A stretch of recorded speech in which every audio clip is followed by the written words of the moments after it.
do asilo que o presidente Lula concedeu para a ex-primeira-dama do Peru, a Nadine Heredia, né? Ela está sendo beneficiada naqueles casos de corrupção descobertos, a corrupção do Odebrecht lá no Peru. Pois bem, o Lula concedeu asilo político para ela, ela tinha se refugiado na embaixada, agora já está até em São Paulo. O chanceler do Peru disse que a justiça pode pedir a extradição da ex-primeira-dama peruana Nadine Heredia, que recebeu asilo diplomático no Brasil e está em território brasileiro desde ontem. De acordo com a chancelaria peruana, o governo foi obrigado a autorizar a saída da ex-primeira-dama do país. O chanceler peruano está sendo muito criticado lá por esse salvo-conduto que o governo peruano deu para a ex-primeira-dama Nadine Heredia, que nessa semana foi condenada a 15 anos de prisão por lavagem de dinheiro, por supostamente ter recebido ilicitamente dinheiro tanto do governo da Venezuela como da empreiteira brasileira Odebrecht para o financiamento de campanha do ex-presidente Ollanta Humala, que também foi condenado a 15 anos de prisão. Professor Marcília. Professor, é correto o Brasil dar asilo à ex-primeira-dama do Peru? Olha,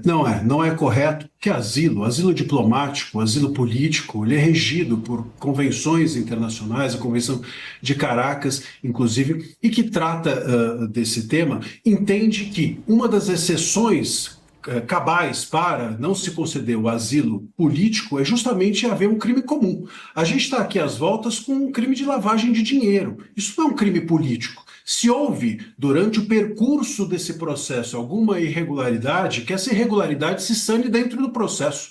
A gente não pode entender que asilo político é um substitutivo recursal, serve para quando há um problema no processo, ao invés de eu recorrer ao judiciário e resolver o meu problema, eu vou e recorro ao asilo.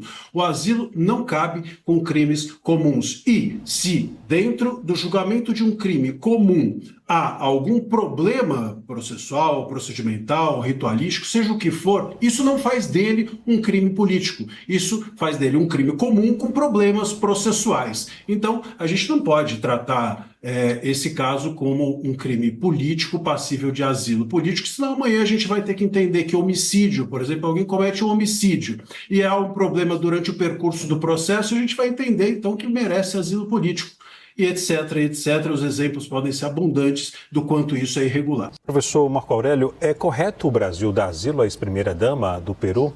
Veja, quero reconhecer, louvar e aplaudir a decisão do governo brasileiro, que está lastreada numa convenção internacional assinada pelo Brasil, pelo Peru e por outros países que são membros, inclusive, da OEA, que é a Convenção Internacional de Asilo Político de 1954. O Brasil e o Peru são signatários desta convenção. Esse asilo político foi concedido na dimensão política e na dimensão humanitária. É importante dizer, porque inclusive a Nadine vai procurar agora no Brasil se recuperar de um problema que a acomete já há bastante tempo. A justiça peruana negou um direito legítimo dela tentar se curar, inclusive com a medicina brasileira no passado recente. Tá?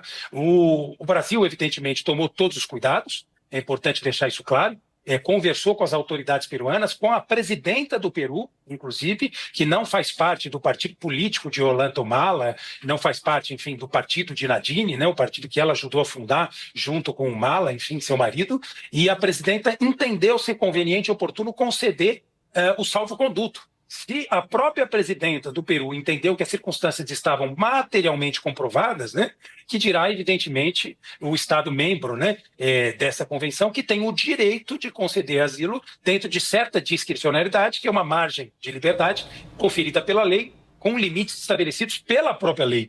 Portanto, foi bastante feliz a decisão do presidente Lula. E quero lembrar ao colega André, convido para, inclusive, confiscar os autos desse processo, né, e não são filigramas processuais ou detalhes, nada que se possa comparar, mas a Lava Jato peruana, ela teve uma inspiração, foi a Lava Jato brasileira, um processo de natureza política com objetivos notadamente eleitorais. A perseguição a esse grupo político em especial foi materialmente comprovada e o suposto crime de lavagem de dinheiro foi criado de forma artificial para justificar a condenação do presidente Humala e também da sua mulher, ex-primeira-dama, Nadine, já que tratava-se de um ilícito eleitoral que nem tipificação no Código Penal peruano tinha. Isso é importante deixar bastante claro. Portanto, quero aqui louvar, aplaudir e reconhecer a decisão do governo brasileiro absolutamente correta e compatível com o que estabelecem os acordos internacionais, os pactos, os tratados e as convenções.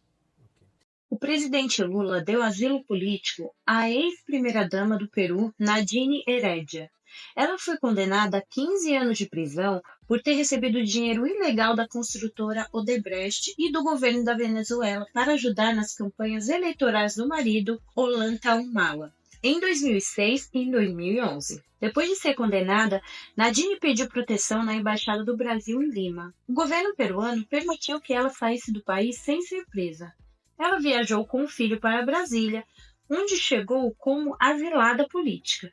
A decisão de Lula foi criticada por políticos do Peru, que dizem que o asilo foi dado por motivos políticos. Autoridades peruanas, como o procurador Rafael Vela, afirmam que não houve perseguição e que a condenação mostra que a lei vale para todos. Enquanto isso, o ex-presidente Ollanta Humala, marido de Nadine, também condenado a 15 anos, está preso em Lima.